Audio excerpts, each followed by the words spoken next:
Dan cut my hair, unbeknownst to me because I had passed out, revealing a tattoo of mine that I preferred to keep private from the public and my ex-fiance and friends and family. Now, when you say ex-fiance and ex-brother-in-law, this is the brother of the woman you were engaged to? Yes, Dan was the brother of the love of my life, correct. Oh, wow. Well, why did you want to keep this tattoo so private, sir? The tattoo is from a past version of myself that is someone who had a lot of hate in their heart, someone who is not me anymore, to be completely frank with you, Your Honor. I am a new person. I'm a better person. I have empathy, and I am not the angry child I was over a decade ago when I asked to get the tattoo. Well, listen, Mr. Wilton, the court is moved by your evolution, truly. But I do need to know, hatred towards who, sir? Go ahead and tell us, Michael.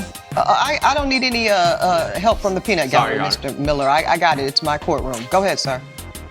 The tattoo when I was young that I received is what I would feel comfortable describing. It is a very racially charged tattoo. And if, respectfully, Your Honor, I would prefer to not go further in depth of what the tattoo is. Okay. If I'm to allow for this level of discretion, Sure. I need to ask, would you have described your former self as a white supremacist, sir? I'm gonna need an answer to this one, sir. If I'm gonna give you some leeway, you gotta meet me halfway, sir. I appreciate that, Your Honor. I rode with unsavory groups, and I could have been described that way, correct? Okay, that's what I was thinking. And you keep saying former self and younger self 10 years ago. How old were you when you got the tattoo, sir? I was 19 years old, Your Honor. Okay. The court is curious, sir, what prompted this about-face, this change? The group that I was involved with was a very violent group, a very fascist, a very angry group. I was not treated very well as a child. I had a lot of anger and a lot of hate in my heart. And like abuse from community, family, church? From, other kids. Oh. I wasn't the biggest kid, so I was bullied a lot. And when I fell into this group, they kind of told me that I needed to be the bully. I needed to be the one that was throwing the first punch. And up until I had turned 21, I had believed that's what I needed to do for those 2 years. Until I was going out, bar hopping, drinking with this group, and there was a bar fight. The bar fight got bad. A lot of people were injured. Someone was stabbed. I personally was being attacked by 3 different men. That night, a gentleman, a good friend of mine now, he helped me. He saved me from that position. He got me out of that bar. He brought me to the hospital. He stayed with me that night. He saw me as someone who needed help. He even offered help to find me work. And I've been working with that company ever since. So basically, you had a near-death experience, and someone, I'm presuming of a different race, helped you out and saved your life? Correct, Your Honor. And you have since been a changed person? Yes, Your Honor. Well, certainly the court is glad to hear it, but let's get back to the matter at hand, which is this lawsuit. Now, Mr. Miller, your would-be brother-in-law is saying that you were responsible for the fact that, I guess, his secret came out and that he sustained immeasurable harm. He put $10,000 price tag on it. We'll examine that shortly. But he's saying that this is all your fault. What do you say? I think it's the complete opposite, Your Honor. Mr. Wilson had asked me to provide a haircut for him. Are you a barber, by the way? I am. I'm a licensed barber in the state of Nevada. Okay. Our family is very clean cut, I would say. There's well, judging by your haircut, I would say so. Thank you. Very precise. And actually, really, no one has any tattoos, as far as I'm aware of, until this recent one that we discovered from someone who was almost in our family. I was asked to give a haircut, clean him up. My sister was like, you know what? Maybe you could take a little bit off. As you can tell, he's got very long hair, and we didn't say anything drastic. We didn't say, we're going to buzz all your hair off. We just said, let's take a couple Who inches is this off. we? You and your sister? And our family in general. So what, y'all having like a family conference around this man's hair? You're going to tell me you've never talked about a potential in-law coming into your family? No, hold on. I'm gonna stay on this, Mr. Miller. No, and I've actually been married and divorced. So no, I've never had a semi-conference around my hair, my makeup, and my appearance. But let's move on now. Okay, so you guys decide that his look is not on brand with the family, I think is what I'm hearing. And you all agree that he needs a haircut before the wedding. And obviously, my sister wanted, the best wedding pictures possible. These I are going to be reserved understand all of that, forever. but I'm trying to get to why the rationale came about that he even needed a haircut in the first place. I believe it was my sister's preference that he would cut his hair. Okay, so your sister wanted her groom to cut his hair. That part feels more normal to me. Yeah. How did you feel about that, sir? I was open to it, Your Honor, because I loved Sheila. Okay. I currently still love Sheila. She is the love of my life. Okay. And why did you and Sheila break up? Sheila had called the wedding off because of the tattoo. Oh, because of the nature of the tattoo and what I guess she interpreted to mean about who you really were. Correct, Your Honor. I profusely explained to her that that is not who I was. So I know that you want to maintain some discretion here, and I'm going to respect that generally, but I do need to see some evidence, sir. So can you please give Elijah your evidence folder so I can see a bit clearer what I'm dealing with? Thank you. So I do want everyone to see what I'm looking at here. So I am looking at a photo of post-haircut of, it looks like the nape of your neck, and there had been some cutting that revealed what we've decided to protect some privacy around for the sake of the proceedings, but certainly this was visible to the world and certainly to your fiance. Correct. And when she saw this, and this is your work, Mr. Miller. This was soon after the haircut, I believe. Now here's my question: was this a completed haircut? What's this style? What's going on here? Your Honor, I will be honest. I was a little bit shocked what appeared as we were cutting. Oh, and so you just stopped.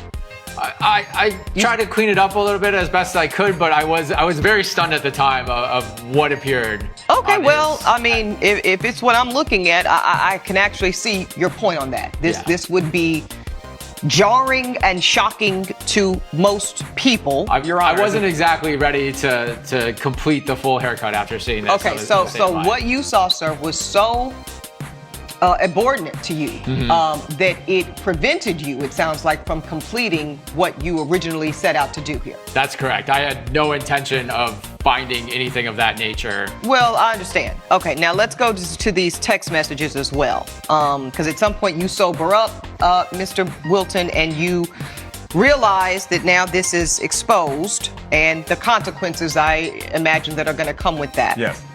So I'm seeing some text messages here.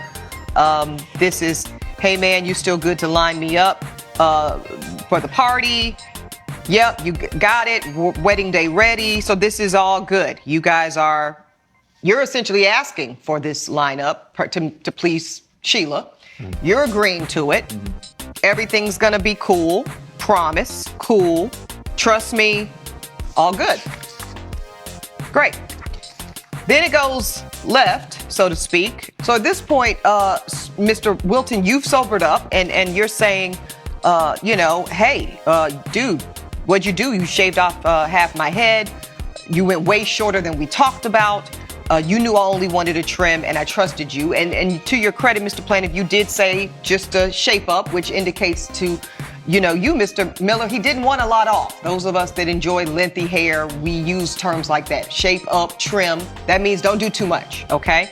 But it's essentially, you did pull out the buzz cuts and this is all exposed. And now this is interesting. You're saying that this is why you keep your hair so long, to maintain this secret and to not show the nature of this tattoo. And you say here that you felt your sister had a right to know that this tattoo existed. And that basically devastated her and unpinned something that couldn't be put back into the tube. I do think that the court should know that I have here a copy of a social media post from the woman in question, the former fiance and your sister. Sheila says, hey, everyone. I want to share that the wedding is no longer happening. This has not been an easy decision, but it's one that I have made after a lot of thought and prayer. I'm incredibly grateful to the love and support of so many who have shown me understand. I won't be discussing the details publicly, and I'll appreciate a little space while I focus on moving forward. My goodness, this is quite a lot, guys. Let me ask you, Mr. Wilton, you're asking for $10,000. Where does this dollar amount come from? He ruined my life. He ruined my marriage. It cost me my happiness, my reputation within my community, amongst my family, and most importantly, it cost me the love of my life.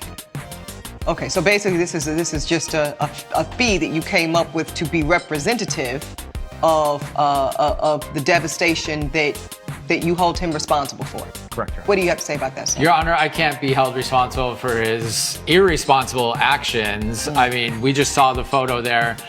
We can all be in agreement that this is something awful and it should have been removed and it wasn't removed. And I think it just came out that he's hiding this secret. What other secrets is he hiding? And honestly, I think my sister made the best decision here. Did you ever like this man? I wouldn't say we were close. Honestly, I was kind of surprised I got invited to the bachelor party. And I thought we could use this as a time to get to know each other a little bit better because there was about 20 guys there. It was a pretty big party. And, you know, we were doing the haircut. I'm like, okay, cool. You know, everything's good. I get to know him a little bit better. He's going to marry my sister in a couple weeks. Obviously, we're going to be seeing each other a lot. But did you like that choice? Did you like him for your sister? I think we all just kind of want to know. I don't think he's someone I would be friends with. I can't say who my sister should date or should not date. But y'all are having conferences about people's haircuts and the wedding, so I have to imagine you're the kind of family that discusses such a thing. Yes. I will say now I have some different thoughts about Mr. Wilton. Okay, Mr. Wilton, this is a lot. This is a lot that you are clearly still grappling with. I do want to ask you, though, the defendant raises one good question, which is why not get the tattoo removed?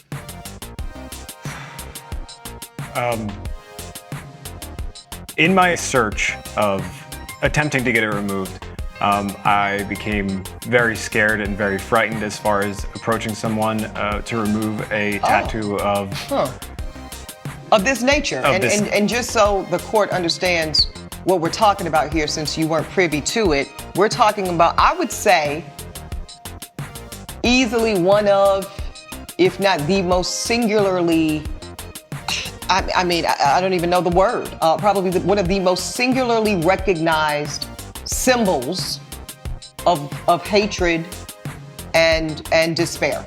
If there was a symbol, you know, certainly many of us can think of, if there was a word, what that most horrific racial slur would be, I would say this is certainly probably the most horrific racial hatred symbol you can imagine. So I could actually understand a bit of trepidation on your part, Mr. Wilton, around having anybody, even a removal artist, see it and what they would think of me, and in this case of you, upon sight.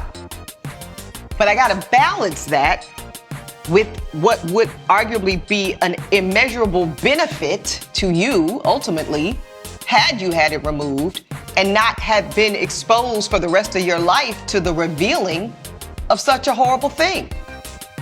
You know, you're gonna be running from this the rest of your life, is the point I'm making, sir. Now, I appreciate that you're changed and you're a new man and you found the light, but this is still with you, sir. It's literally still on you today, even in this courtroom. And you are gonna carry the risk of harm around that and its revelation until you take care of this. That said, you know, this is a hard one. Man, this is a very difficult one for this court to grapple with because I do feel tremendous empathy and compassion for you, sir. Thank you.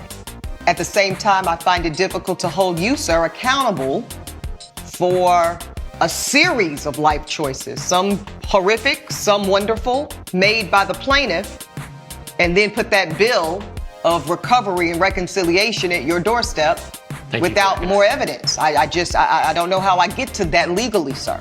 Exactly. So therefore, the court is going to be forced to dismiss the plaintiff's case and his claim of $10,000. And I wish you, sir, much healing And that is the court's ruling.